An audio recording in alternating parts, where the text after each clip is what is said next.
To operate the rear heater and air conditioner from the front seat, press the rear on-off button on the front air conditioner control panel. This indicator light will illuminate. Then, press the rear control button and turn the driver's side temperature control dial to set the desired temperature.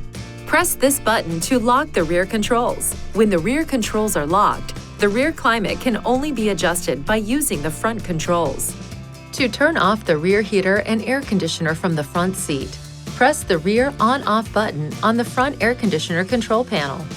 To operate the rear heater and air conditioner from the second row seat, the front heater and air conditioner system must be on. Press Auto or the on-off button on the rear climate control panel. Press these buttons to increase or decrease fan speed. Press the up or down arrow button to adjust temperature. Press these buttons to control the rear airflow mode. Press this button to turn the system off. Please see your owner's manual for important safety information, system limitations, and additional operating and feature information.